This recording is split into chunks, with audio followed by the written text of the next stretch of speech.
Welcome back to the Jessica Ash Wellness YouTube channel, coming to you with another episode of the Fully Nourished podcast, a place where we explore how female physiology and feminine energy dance together to shape our life experience.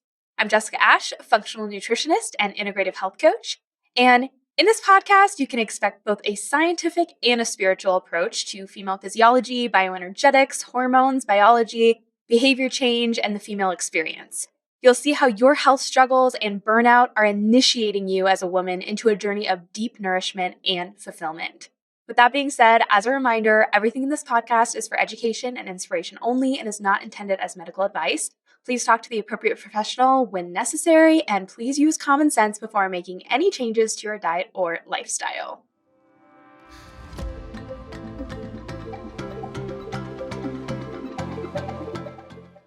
Funny story. I go to the park pretty much every day with my dog, Samson. And if you don't know who Samson is or you haven't seen him, I sometimes post about him on Instagram. He's this big, black German Shepherd, and he looks like a wolf. He has long hair, and he's just a fierce-looking dog. Every time I walk him around, he's like up to my hip. He's huge. He's 120 pounds. And he gets fed raw, so he has this beautiful coat. Every time I walk him around, people are like, is that a wolf? Is that a bear? What kind of dog is that? He knows he is gorgeous, and he absolutely believes it 100%. But anyways, it's so fun to he's such a gift to me, and he's absolutely taken on the role of my protector. We always joke that he went through hell and back to find me, because he did. He went through some really crazy experiences the first couple years of his life and eventually found his way to me. And I don't know, animals are just such a gift if you allow them to be. They can teach you so much about life. But anyways, I take him to the park every day for his park time, and we chase the ball a little while, and then we have our grounding time, so we just lay on the grass. And I go around the same time every day. And so there's always this guy that also brings his dog to the park every day. He pulls up in his truck, and he walks over to his passenger door, and he picks up this little white, looks like it's like a little Bichon, like a little white dog with a little ponytail and a little poofy tail.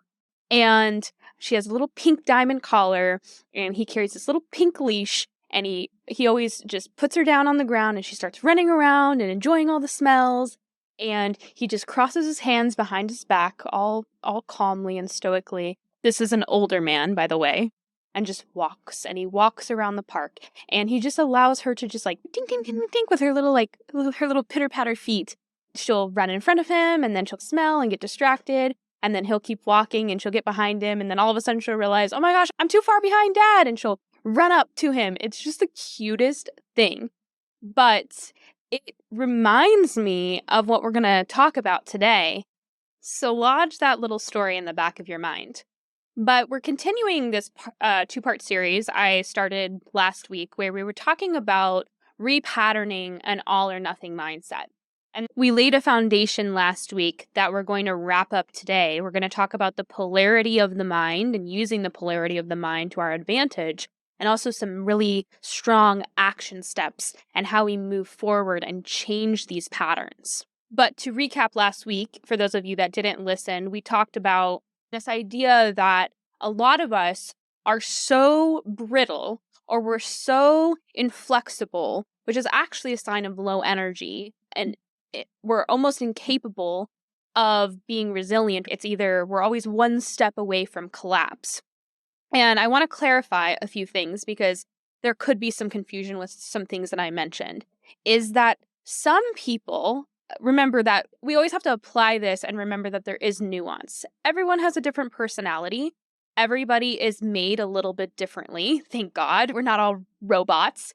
And so there are people that tend to be a little bit more extreme than others, but they still need to learn these lessons. And I would include myself as one of those people, is that some people do need to traverse or travel to the land of the extremes to arrive at a more nuanced and flexible place. People that are capable of pushing themselves to the extreme have extreme mental tenacity. But if they're not careful, that extreme can have a shadow side and absolutely break them. And that's what we're trying to cover is how can we actually use our minds and become more powerful in the use of really our God-given gift. Our mind is such a gift. And not allow our desire for perfection or our compulsion to be very extreme to break us and instead use it as the gift that it is. I am well aware that some of us have different personalities. Some of us are a little bit more extreme than others. And some of us do need to travel to the land of extremes to come back and share with others that this is what I learned there and this is what I wouldn't recommend in going there. And I am one of those people for sure. So we honor all parts of ourselves. We honor the journey, even if we have gone to extremes and maybe we've been hurt by it in some ways. We also honor what we learned there, the wisdom that we incurred. Another thing I want to clarify really quick before we dive in is I mentioned how being more rigid can be a more masculine state. And keep in mind that there's the healthy masculine, which can really uphold a strong frame and have strong convictions and be very steadfast and loyal. But that can easily become a shadow side of being a rigidity, like an extreme rigidity. And that's not the sign of a healthy masculine. That's an unhealthy masculine. And so just to clarify that when a woman is in her masculine, it's oftentimes an unhealthy form of the masculine.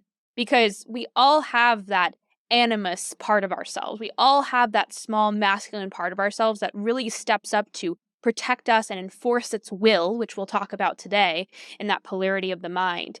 And that's a healthy part of us. We need to have something providing energy and direction to the feminine parts of ourselves, or we would just utterly be fine just sitting there in a not a collapsed state, but just like a kind of a tranquil state, never moving in a direction, never becoming anything but what we already are. And so there does need to be a sense of will and direction that comes from healthy masculine energy.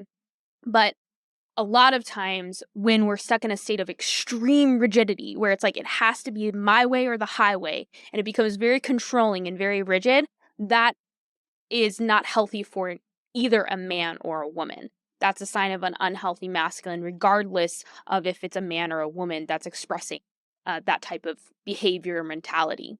And so I think that the biggest fear that I see amongst people that would classify themselves as a perfectionist or someone who's type A, or people that have all or nothing approach to life, to every habit in their life in general, is that their deepest fear is if they're not striving for perfection, if they ever rest, if it's not success, then it is that utter failure.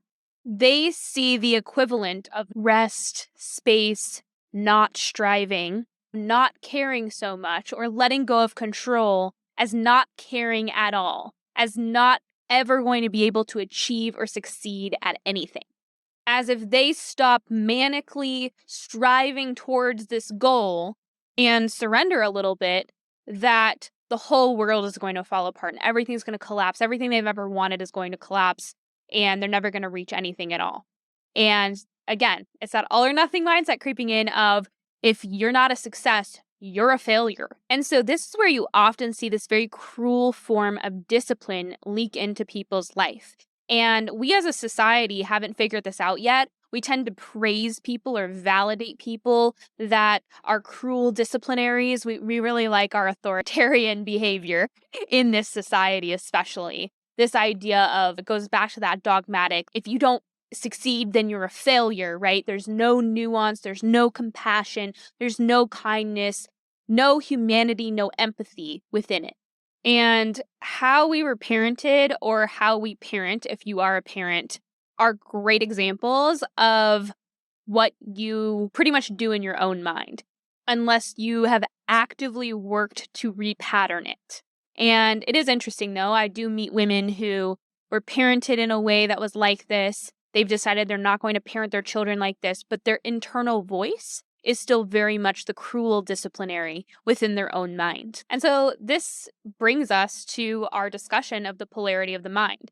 If you've dove into psychology at all, even surface level, you're probably familiar with this idea of the conscious mind and the subconscious mind. This idea that a small percentage of your mind and your achievement and your success and whatever you do, whatever you're capable of, comes from your conscious mind, which is your thoughts, your will, and most of it is actually directed and fulfilled through your subconscious mind. This part of you that really lies beneath the surface, your psyche, that is developed through your experiences and your conscious mind and is in this kind of constant state of becoming, but it's not something that you can just consciously change like you can with a thought. This is why I am a big fan of Carl Jung's work, because I think compared to a lot of modern psychology, he was willing to ask really esoteric type questions about the mind that a lot of modern psych is not willing to ask. And I do find his work on the anima and the animus, this idea that the female always has that kind of male part of her mind that is formed by mostly her relationships with men, including her father, which teaches her discipline and boundaries and how to stand up for herself. And then you also have the male who has that anima, or the female or part of his mind that is formed by the women in his life and really teaches him empathy and love. But don't get the polarity of the mind confused with those principles. I did have an episode previously where I was talking about the anima and the animus, but we're now talking about the conscious and the subconscious mind, which both males and females have. So we have to remember that within our biology, my biological sex is female. And so my biology is going to drive certain behaviors, going to drive a certain way that my brain thinks and sees the world. However, I have both a conscious and a subconscious mind. Same thing with a male. A biological male has certain physiology that is going to shape the way his brain functions and his brain sees the world, but he has both a subconscious and a conscious mind as well. And they both are at play in behavior, decision-making, success, achievement, all of that. And so this principle does apply to both males and females. I'll bet, remember that we both have different biological priorities and physiological priorities, and so it's going to shape the way that we perceive the world and see the world and interact with the world.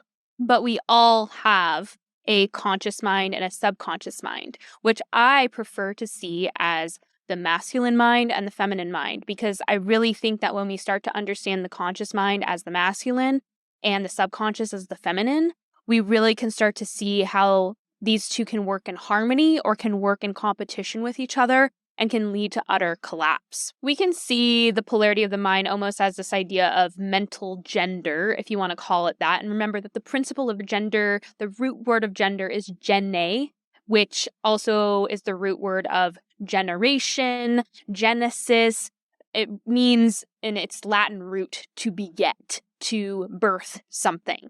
And so the principle of gender always is referring to a creation principle. The idea that these two essences, in this case, masculine and feminine, we can call it masculine and feminine, yin and yang, whatever we want to call it, have to come together to work in harmony to bring anything to fruition. And this happens at every level of every plane, right? In the spiritual plane, the mental plane, the physical plane. God used these two polarities or these two essences of itself to bring the universe to fruition, to bring creation into fruition. But we also see this principle happen when anything needs to be begotten. A human being, an animal, an idea, business, any type of creative work, right? Art, anything that needs to come into fruition, anything that needs to be created has these two essences moving together. And so we can say the same of the mind. If we want anything to be a fruit of our mind,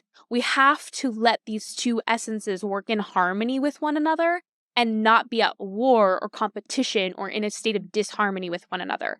And I would say a majority of people have not learned how to use their conscious mind, their masculine mind, to impact and inspire and really force its will into the feminine. And so we have to remind ourselves how these dynamics work between the two before we dive into how to use that in our mind.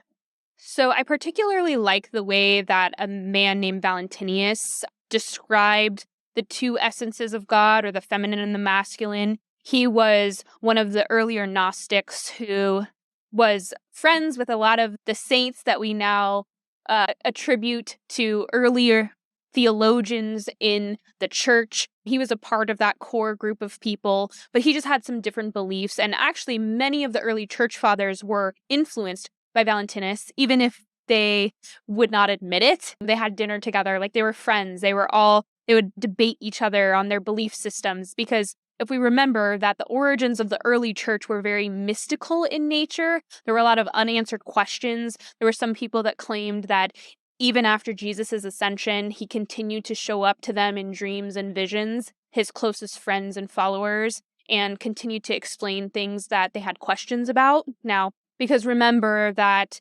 Jesus always spoke to the masses using parables, because he told his disciples that they had no ears to hear, they had no ears to listen, they couldn't understand these deeper teachings that he was talking about. That's why you see in the Gospels, his disciples ask him, why do you keep talking to people in parables? And he says, they don't have the ears to listen, they don't have the ability to understand, but all you have to do is knock and the door will be open to you. And so, anyways, going back to Valentinus, he described the feminine as a representation of God's primordial silence. This idea that it was a representation of God's thought or imagination, and it is the primary active creative. So the feminine is always in this act of becoming, constant becoming, but it's a state of silence and tranquility and thought. And this is, if you've ever read the Judeo-Christian scriptures, in Genesis 1:2, it says, the earth was without form and void, and darkness was over the face of the deep, right? So anyone that's read Genesis 1 knows that. And then it goes on to say, and the Spirit of God was hovering over the face of the waters. And you have to remember that the feminine always inspires the masculine into action. The feminine is the substance that holds all of the creative potential, all of the connection, the matrix. That's where we get the root word mater, which is where we get the word matter, mother, matrix from. It means origin or source, this substance, the underlying reality of all things. That is the void or the darkness. It's the feminine. And if we think of that as the thought or the imagination aspect of God, that eventually what happened if you've read the Gospels, in John 1, it says, in the beginning was the Word, and the Word was with God, and the Word was God, and the same was in the beginning with God. We know that the Logos, or the Word of God, is what brought creation into being. It's not just the Judeo-Christian scriptures that talk about this. Many mythologies across the whole world talk about how creation was made from a song. And we have to remember that something inspired God to sing. And that is why they call part of God's glory Shekinah glory. It is the bliss of the Logos. It is the inspiration of the word or this song that brings everything into fruition. The masculine is what comes in its infinite and immeasurable depth, pours out all of its energy or song or vibration, whatever we want to say, into the feminine. And that gets everything in motion. If we ask about, if you have ever looked at quantum physics, energy is described by the thing that keeps everything in motion, right? It's not really a thing, it's more of a capacity, this motion that keeps everything alive that's alive. That is the masculine, the vibration, the song that's breathing life into his feminine. And for anyone that has grown up in the church or grown up in a typical Christian, especially a Western mindset, the feminine part of God, aspect of God, has been wiped from the face of the planet. And so this is very difficult for some of us to wrap our mind around. But God is both. God is the feminine, the thought, the imagination, the active creative. And then when the thoughts and the imagination become so powerful, so inspiring, God pours things out, pours out his word, his vibration, inspired by the feminine. The masculine is essentially pretty passive until it's brought into action by its feminine. And then the feminine substance, takes the origin, the source of all things, takes that energy and starts to become what she becomes, right? She starts this constant state of becoming. And it's interesting because you see this, the father is pouring out to the mother, and then the mother is moving back towards the father, and then the father is so inspired that it pours onto the mother again. It's just this constant state of becoming, this constant creative cycle. It's seriously, I talk about this all the time. It's seriously beautiful. It's a love story. Everything in our life, every living thing, everything that you see, this whole reality is a living, breathing love song, a living, breathing love story between these two aspects. It's a love song.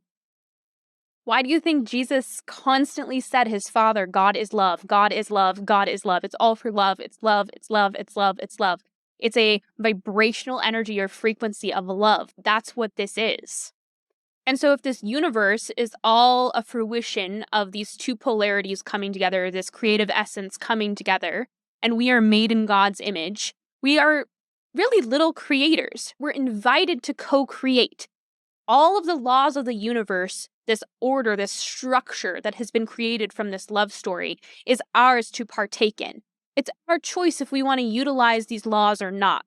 They still impact us whether we take control over them or not. That's the funniest part, is anybody that wants to deny these things, or it's very triggering to them, or you're very resistant to these ideas, that's fine. It's still affecting you. Unfortunately, you're going to be affected by other people's power and knowledge of these laws instead of being impacted by your own. So it's really your choice. But everything begins with the feminine principle, right? She is the source. She is the origin. She is the mater, mother, matrix, matter, that being, that state of primordial tranquility and silence, the thought, right? The silence with darkness, with the void. If you go back to Genesis 1-2, the earth was without form and void. Everything begins there. Our society has everything so ass backwards, and even religion has contributed to this idea that the father is at the top and the father is the one that leads and guides the family.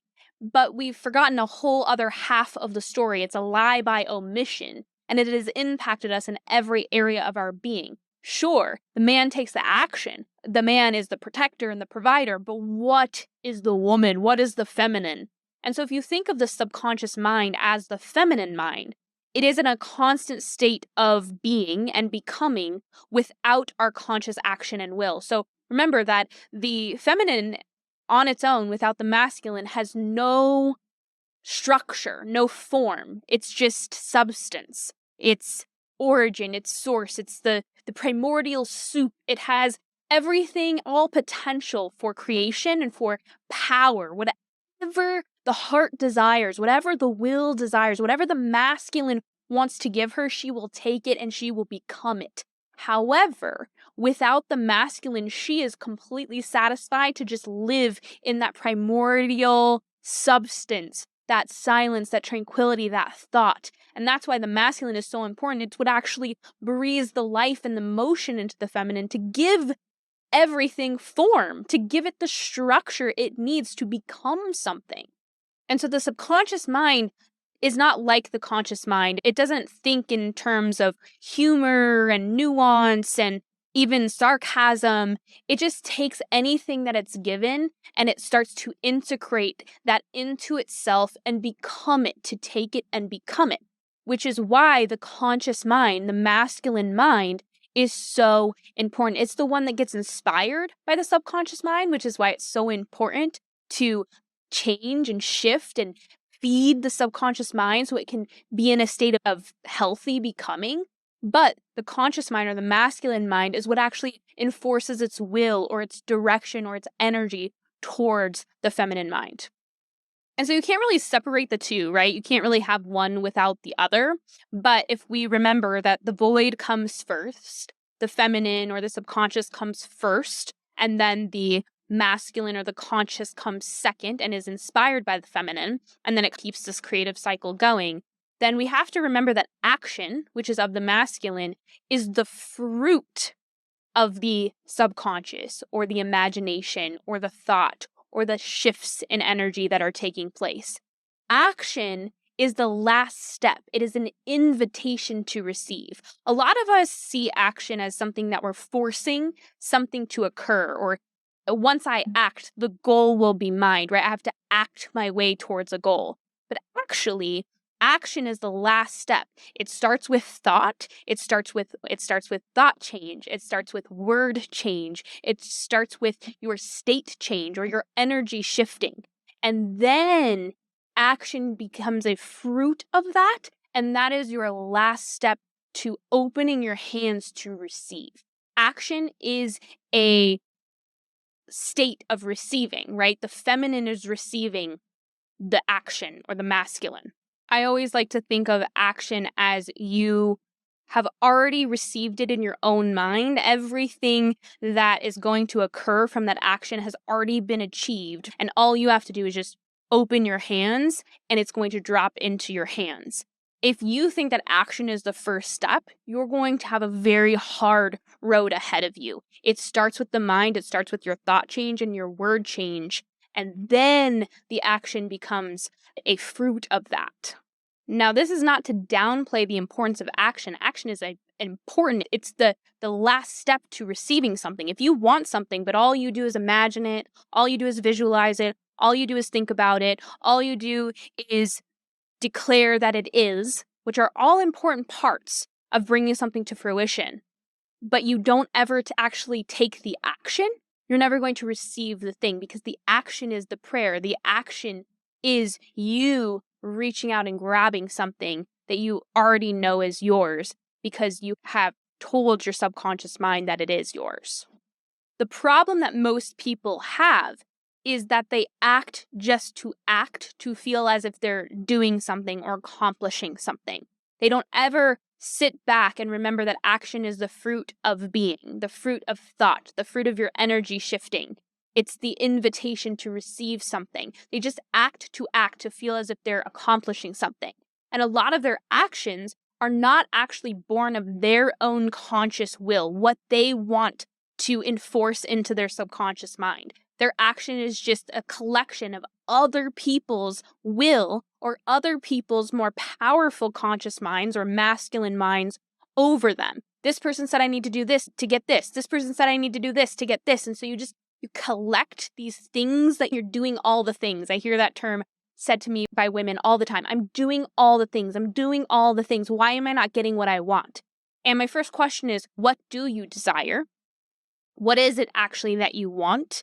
And when you ask that question, a lot of times they don't have a good answer for you. It's this vague, oh, I want my hormones to be balanced, or I want my this to happen, or I would love to start losing weight. There's no actually active, conscious thought or value change or behavior change or shifting of the subconscious mind. You're not changing your thoughts. You're not changing your conscious mind and directing your subconscious mind where you want it to go. And remember, your subconscious mind is your state of becoming. So if you want to become something, you better start enforcing your conscious mind over your subconscious mind and really making it very clear, because your subconscious mind does not speak in negatives. If you say, I want to be not fat, all your subconscious hears is, I want to be fat. So you need to be very clear. I want this. I am this. I'm doing this, right? I am statements are very important and very powerful, because I am is the conscious mind telling the subconscious mind what it wants her to become. And so unfortunately, most of us have learned to speak in negatives. I am a sinner. I am fat. I am overweight. Whatever the I am statement is. And you, in saying that, you might not recognize that your word is your wand, or your thoughts are your power. But in doing, that's what you're directing at your subconscious mind. Your subconscious mind has no choice but to become whatever your conscious mind says it is. That's how your subconscious mind works. It's not conscious and saying, I'm going to throw that one out. I'm going to throw that one out. I'm going to throw that one out. All your subconscious mind hears all day long is your thoughts and what you are saying that you are. And it's, okay, I'm going to become whatever I am. And that is how the conscious and the subconscious work together. This is why so many people, if they define their life by what they're running from, for example, we can use weight as a great example of this. I am fat and I don't want to be fat anymore. And so you do all of your actions out of, I am fat. I am fat. I am fat. You're literally telling your subconscious mind that you want to be fat. And remember, your body is just a physical manifestation of the subconscious mind, of the feminine mind. And so many people are just spinning their wheels with actions, taking in other people's behaviors, other people's will over themselves and saying, oh, I need to do this to not be fat and this to not be fat, instead of clearly defining what you are and what you want to be to your subconscious mind, using your masculine mind. Most people have never used their own masculine mind. They have accumulated what other people's masculine minds or conscious minds have told them to be, and they've accumulated that into their feminine mind or their subconscious mind. They have become what everybody else wants of them, except for what they actually value and desire and want, and using their will and their strength and their power and their force of their conscious mind. So if you have female physiology, remember that your feminine strength will never be found in a state of conquering, dominating, overcoming. It will always be found in a state of silence and contemplation. Your power lies in your thoughts. And I hear so many women tell me that they have no control over their thoughts. Oh, I just can't get a handle on them. BS baloney. It's a practice. You have to do it. You have to do it. You have to change your thoughts. As much as you think about everything negative, you can also relearn and repattern your behavior to start seeing things and talking to yourself in a different way. And it starts actually with your words. Listen to the words that come out of your mouth. This is why I find journaling to be very helpful for women, because they can start to actually see how their stream of consciousness is talking to themselves within their mind. If you have a hard time getting a handle on your thoughts and you're not really clear on your internal voice, start to journal and just journal every day and look at how you talk to yourself or how you perceive the world. And that's how you can really start to change. The words that come out of your mouth and the words that come down onto paper can give you great insight into how these two polarities in your mind are working together. And so if you think back to the story I told you about the dog and how this man loves his dog so clearly every day, he treats her like a princess, he does her hair, everything. She just is enraptured by her owner. And she has the freedom to be whoever she wants. She gets to smell, she gets to run around, she stays behind him, she stays in front of him, but she wants to. He doesn't even need to speak a word for her to be in devotion to him, to listen to him. He is so inspired by her and loves her so much and wants to just keep her safe. And she is in full trust of that. And I can see that in just their behaviors and their interactions with each other. This dog just lives in complete devotion to this gentleman that in return takes such good care of her, loves her, probably gives her anything that her heart desires. And I can perceive this in their dynamic without him even speaking a word and without me even knowing them. And I know it's a silly little analogy, but it just struck a chord with me because this is exactly what the dynamic should be. The masculine gives and gives with just an extreme depth of love and generosity. And the feminine cannot help but just be immensely devoted to the masculine, wants to make it happy, wants to become whatever it desires. True discipline is born of devotion. If you are in this state of constant devotion with yourself in your own mind, discipline and consistency will be easy. That will come with ease. You'll want to continue this kind of love story between the two. You feed your feminine mind or your subconscious mind with just how proud of yourself you are and how amazing you're doing and what goals you want and what things you want to achieve and all of the things that your heart desires. And your feminine, just all it wants to do is become those things. It's as simple and complicated as that.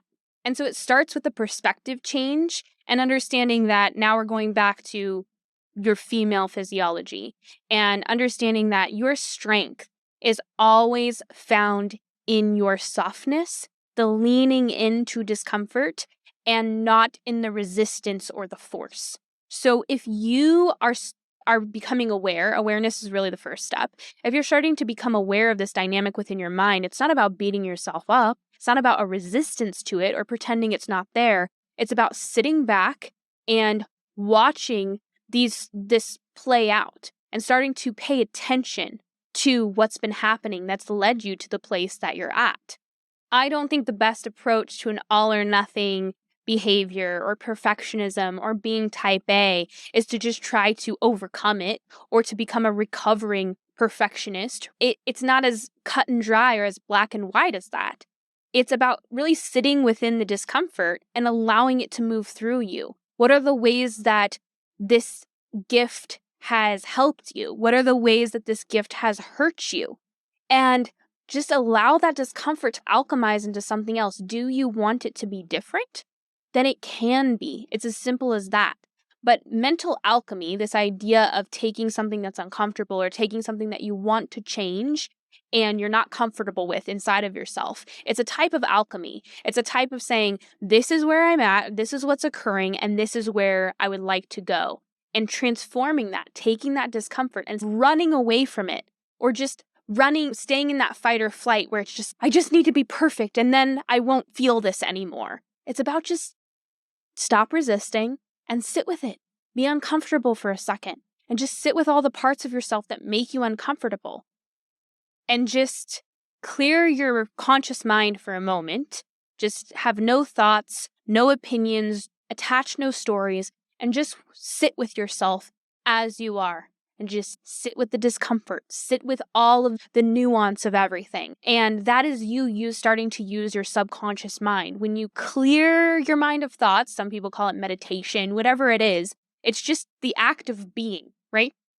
Just sit in the primordial state of being. This is where all of life, all the universe, all creation began. God just sat there and thought. And he just sat within himself and just felt it all. And that's where you need to sit before you act. Don't just act to act. Don't just act to make yourself feel good. It's almost like a type of stimulation because you are not comfortable with yourself. Being a busybody or staying continuously busy or always doing is a way of running from this very thing. And so if you want to perform this alchemy, if you truly want change, you want something different, then you have to first take it all in and receive it and sit within your feminine mind. And eventually this will inspire you into true action. It will inspire you into action that's actually going to get you where you want to go. But don't just to act. Don't just act because everyone else wants you to be doing a certain thing. What do you want? What do you value? Who are you? And then act from that place. In the divine feminine space, you probably have heard that women are so good at holding space, or you might hear this term talked about a lot, holding space. And I want you to think of it as space is the place between action and reaction. So there's this suspension in time that can take place that really the feminine has a special power for. We have this ability to, if we are in control of our minds. Now, this is very rare for women right now because in our modern day and age, women are not in control of their own minds. But if you practice this practice, which is the ability to hold space, you are designed to do it.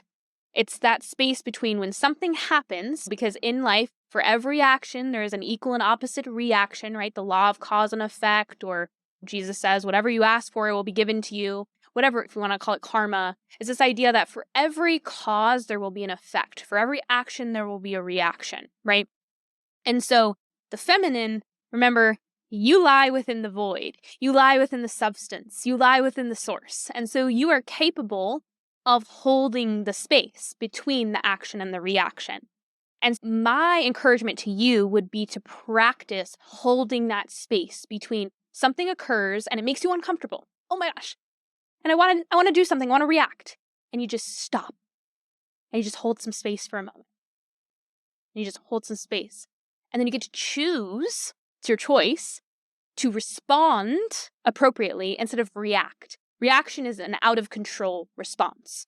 Whereas response comes after you've held enough space to have a response. And so I want you to do that. I want you to do that with your thoughts, with your words, with your energy, and with your action. I want you to do it with your very state of being. And I want you to start practicing this ability to hold space. Remember, that's that space between action and reaction. Most women we get so caught up in our own mind. Our conscious mind is out of control. And it's usually from inputs happening from social media, happening from people pleasing, what other people want of us, things that we've been told as children, as teenagers, in college. We've accumulated a bunch of crap. And we have no power over our own conscious mind. And our minds are going a mile a minute, and we haven't practiced this holding space. But this 100% begins with our mind and our thoughts. And like I said earlier, you can practice it also with your words. Be very careful with the words that you speak over yourself. I'm very convinced that all words are spells, right? Words are very powerful. They're like a two-edged sword. Everything was brought into existence through the vibration of the voice and words. Words are powerful. And we need to learn how to use them. And if we don't know how to use them, we need to learn how to stop them before they exit. And it actually starts and stops here within our mind. And you'll see this a lot. I see this a lot with women that I interact with, that I talk to. I just see it sometimes in social media comments, just randomly in women that I interact with. But most women have succumbed to their survival archetypes. So if you have been around in this podcast since the beginning, we talked about a few of the archetypes that women have, but everybody has survival archetypes. And the survival archetypes are the child, the victim, the prostitute, and the saboteur. So these survival archetypes will often show up when we're uncomfortable or we're starting to shift into a state of survival. And for some, it's the child, right? It's just the utter collapse, the utter tantrum, the utter meltdown, or the lashing out that a child would do. It's our inner child coming out and doing something that we consciously are what the heck just came out of us? So some people enter survival and deal with survival through their child archetype. Now, a lot of women are very into the victim archetype. That is, I would say, the resounding archetype right now for women is this idea that we are just victims of everything. We're victims of the patriarchy. We're victims of this. We're victims of that. We're just victims. It's not our fault. I don't want to take any personal responsibility for anything or myself. I just want to blame. I want to direct blame on everyone else and not take any responsibility for myself. And then we also have the prostitute archetype. And the prostitute really stands for you're willing to almost settle for something that violates your boundaries, violates your values, but for whatever reason, you're going to prostitute a part of yourself out to survive. And then, of course, we have the saboteur, who is a self-sabotager. So every time something is about to work out or something is about to come to fruition, this saboteur comes out and just sabotages everything. And so these archetypes often exist in our subconscious mind. They are very rarely conscious, and it's important to be aware of them. And I particularly want to highlight the victim because a lot of women right now have minds that are out of control. Our minds are out of control.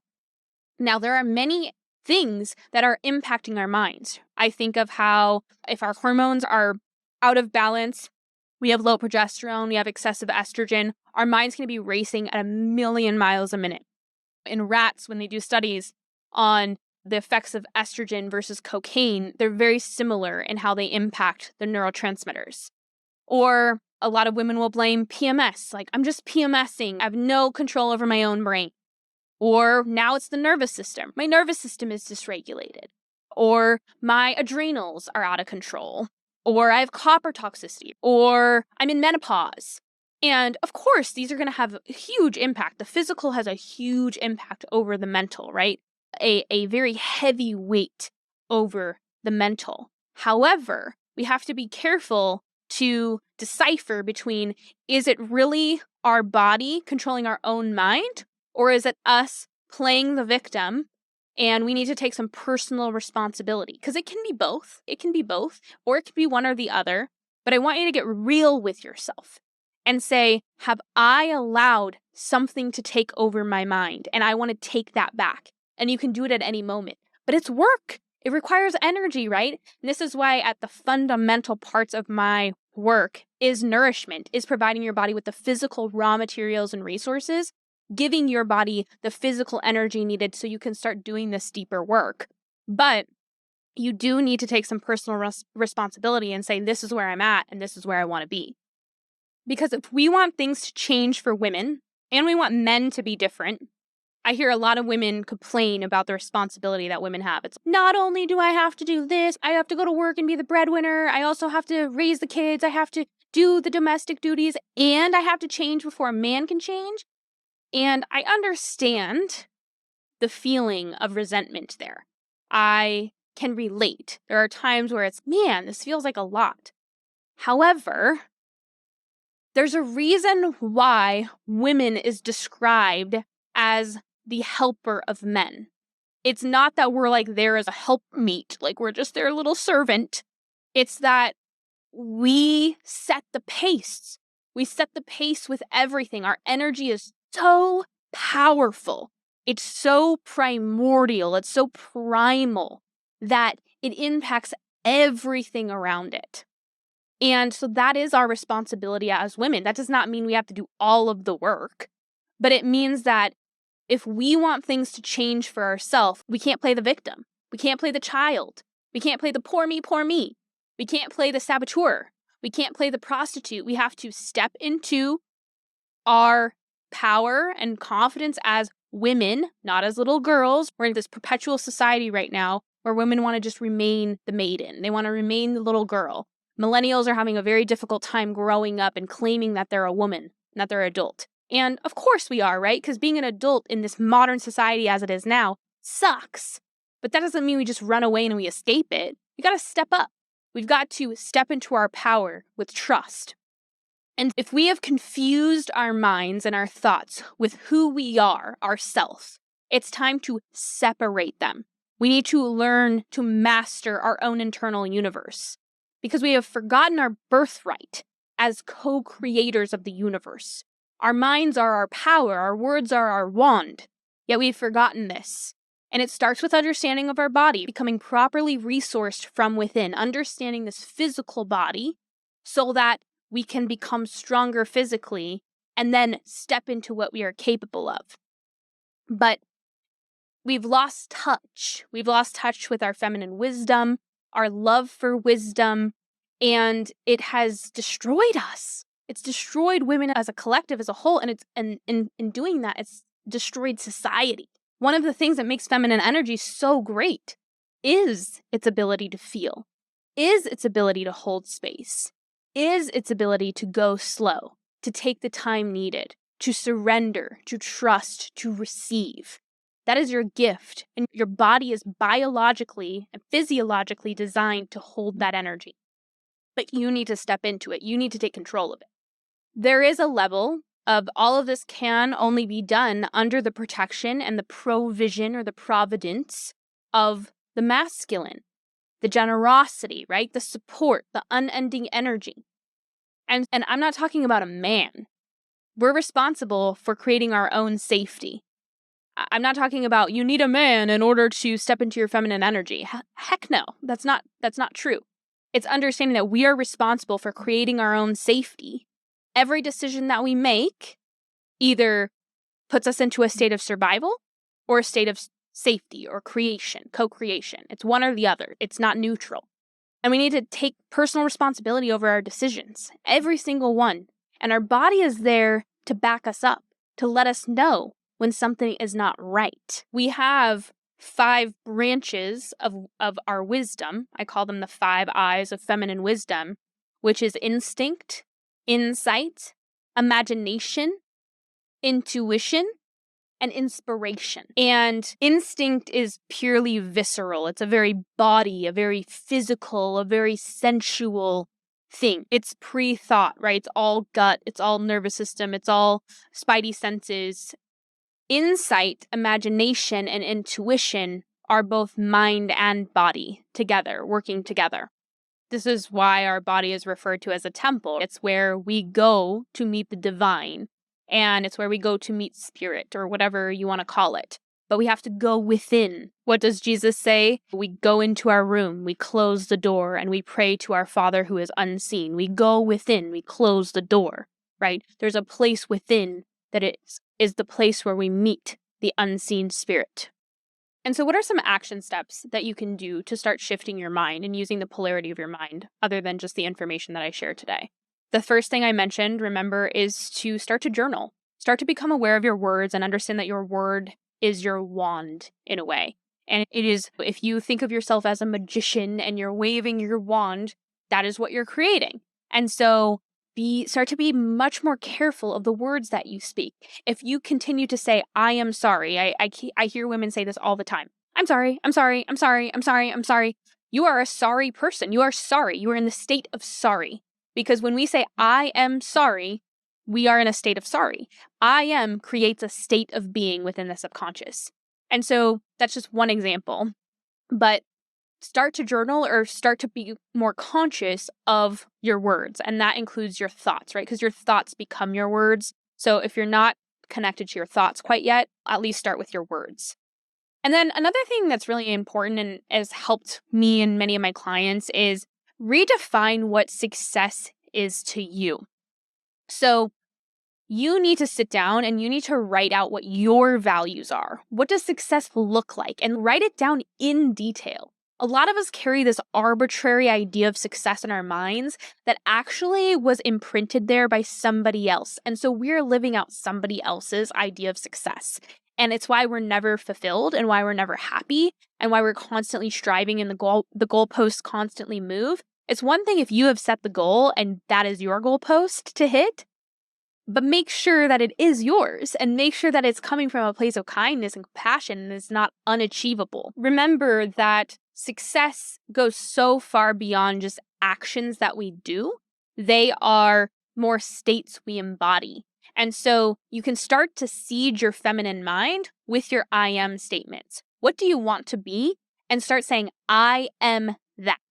I am whatever, fill in the blank. I am this. Because I am statements are what seed the feminine mind. You can think of the masculine mind as I am and the feminine mind as me. That's starts to become your identity and woven into your identity.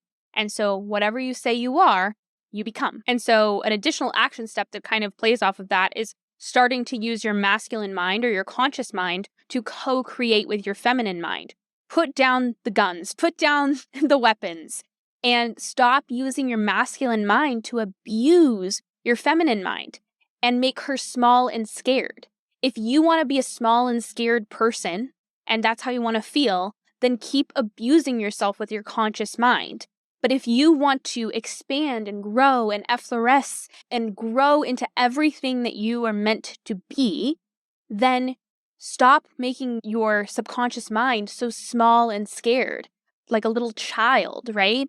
You'll naturally start to see old patterns fall away as you carve out new neural pathways with seeding kindness and compassion and rewarding all of your efforts and using your vision, right? If you like to use vision boards or you like to write down things and journal your visions, seed your subconscious mind with images. Use your conscious mind in a positive way instead of a negative way. Most of us just spend all day imagining worst case scenarios, imagining all the things that we worry about, all of the things that are possibly going to happen. You can use that same type of imagination, but only with positive images. So another tip I have for you is to master your hypervigilance. So it is very natural and normal for women to be in this constant place of scanning for safety. If we think about our basic biological need as being safe, being in a state of abundance, being provided for, then of course it makes sense that we're naturally going to be concerned with our own safety and kind of scanning the environment to make sure that we're going to survive, make sure that we're safe, make sure that we're protected, make sure that there is abundance. And this can easily turn into its shadow side where a lot of women are these days, where they're in this kind of chronic state of survival, chronic state of hypervigilance, right? It's this constant state of fight or flight. And a lot of times we get very addicted to these hormones and we get addicted to the battle. And so if we have had this state of being inside of ourselves where we're battling we're constantly battling parts of ourselves, or our masculine mind and feminine mind have been at war or in competition, then we're going to be in this state of hypervigilance. And we have to learn to start to recognize that survival is a power state. It's a state there to protect us, ultimately. But we actually do have control over it. And I think with all of the nervous system dysregulation information that's out there right now, we've almost been convinced that we're just out of control of our own bodies. Like, we have no control over our bodies. Our bodies are just doing this thing, and this is what has happened because of our trauma.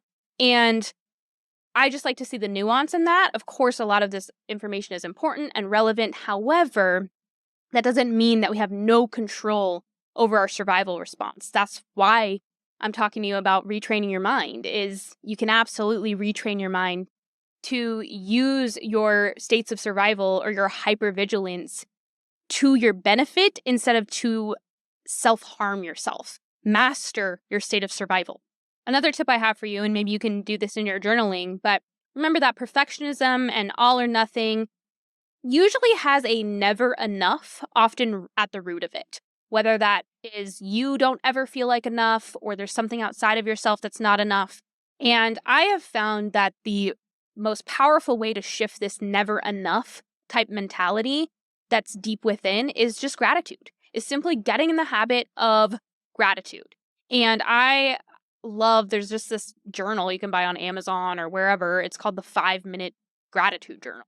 And it just has you list 3 things that you're grateful for right when you wake up. And then at the end of the day, you list 3 things that happen that you are excited about, 3 great things that happened that day. And it just gets you into the habit of practicing gratitude at the beginning of your day and the end of your day. And remember, it's just about retraining the brain, right? So if you get in the pattern of thinking about what you're grateful for right when you wake up, that starts to become a habit and a pattern over time that kind of overtakes other habits and patterns. Another tip I have for you is when you start to take away perfection's control over you, both your body and your mind. Body would be the sensations and the survival mode that comes from it, and mind would be the thoughts and the words that come from it. You can start to actually see perfection as a tool and reframe it. I don't like when people say, like, I'm a recovering perfectionist, or it's almost like they've tried to push away a part of themselves. At the core of our being, the center of our being, like, we crave perfection, we crave structure, we crave order, because those things are of God. Those things are of the thing that has created us. But break your gifts down. What is it that you actually desire? Because probably at the core of it, it's not perfection. Is it that you are very detail oriented and you like details, or you like order, or you like structure, or you care about XYZ, fill in the blank? Really break what you describe as perfectionism down. What are your giftings? What is it that makes you care so much?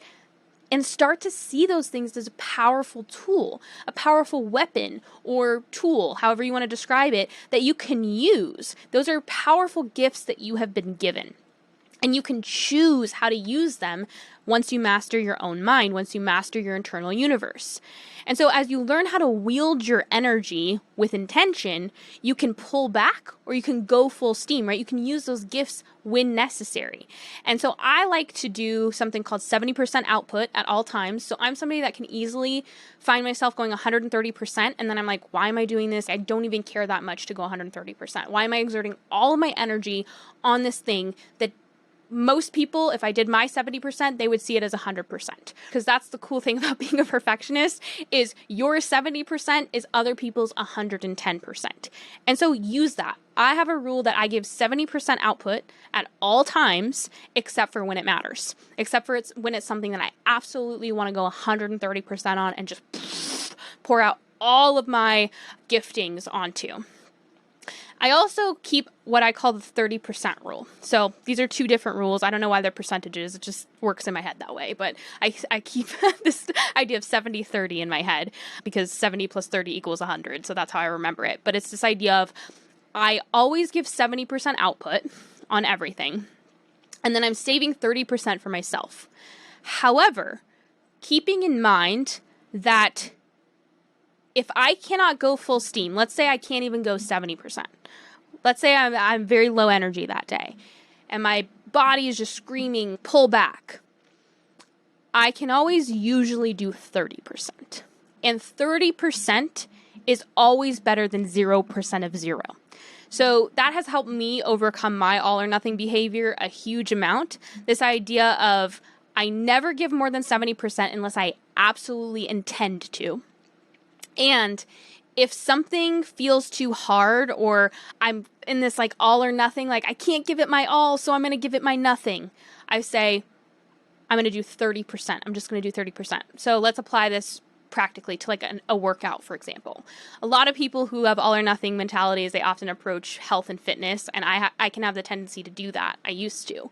And so now, if I don't feel like a workout, like that I was planning on doing that day, does it mean that I can't work out at all? Previously, I would have thought that, but I always ask myself, can I give 30%? Can I just do 30% of what I plan to do? And usually the answer is yes. And it gets me started and it gets me going, because 30% of 100 is still better than 0% of zero. And a lot of people with all or nothing, really, if they got real with themselves, often find themselves doing nothing most of the time. And then when they have the energy to give it their all, that's when they actually accomplish anything. And so if you can pull back your energy a little bit and only give 70% most of the time, and then remind yourself that if you feel like you're leaning into that nothing and you're like, ugh, I feel like doing nothing because I'm not going to be able to do it perfectly, or I'm not going to be able to do it 100%. Can you just do 30% of it? Just start and try to accomplish 30% of it and see where you land. And that just gives me almost a goal in my head of, I'm not going to do 100% of it, I'm going to do 30%. And it makes you feel like you accomplished something. And these are just little mental kind of gymnastics that have helped me. I know hopefully they're not confusing, but it's just this idea of I never push further than 70 unless I absolutely want to. And if I feel like doing 0% of zero because I'm in that nothing part of all or nothing, I tell myself at least do 30% and see how you feel. And then if you really don't want to do anything else, you can do nothing. And that usually gets me out of my funk. Another tip I have for you is, and this can come along with your journaling as well, is sit with your compulsive desire to please. Who are you trying to please and where did it come from? Because really, the only person you can actually please is yourself. You can't please anybody. That's their job. It's not your job. So who are you trying to please and where did it come from? And lastly, and this is really great for perfectionists and people that are people pleasers and type A and are all or nothing, let resentment be your teacher. Nobody has asked you to lay yourself on the altar for everybody else. This is something that you have chosen to do. And so you can choose to do something different.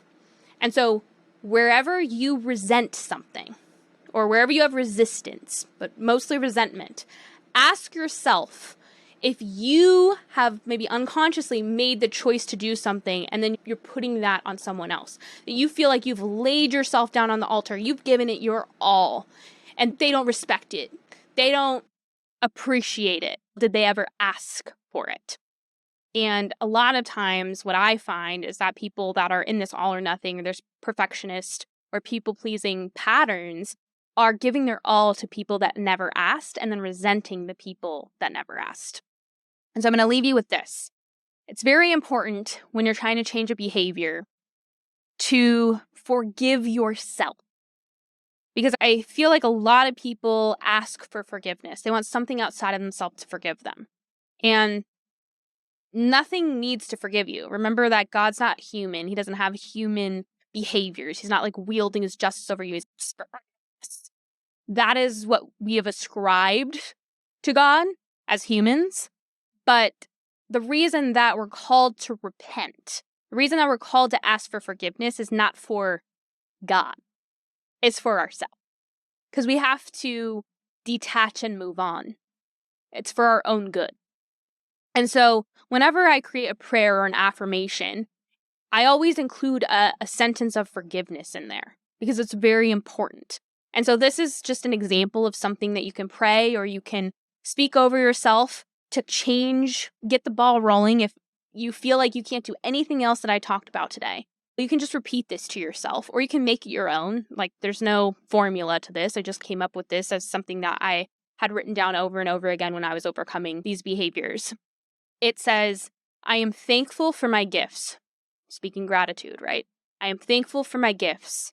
I surrender my gifts to you and choose to use them only for the highest good of myself and others moving forward. I forgive myself for using my gifts to harm myself. As a child of God, I only deserve to be treated with love, kindness, and respect. Thank you for helping me see myself clearly. That's it, right?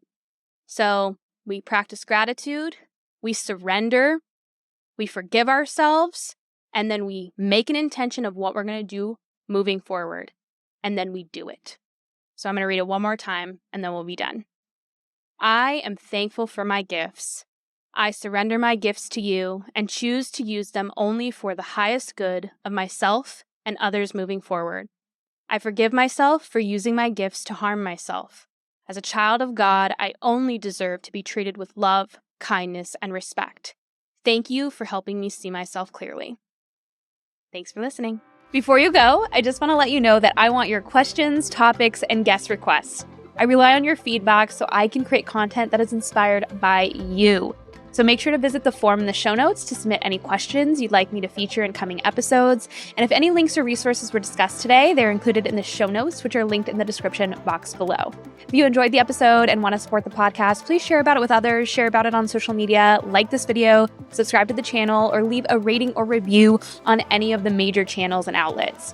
If you want to engage about this episode or want to deep dive into my process, follow me on Instagram at Jessica Ash Wellness. If you want to be in on all the Jessica Ash Wellness secrets, sign up for my Sunday tea email in the show notes. Thanks for gracing me with your presence, and I'll see you soon. Stay nourished.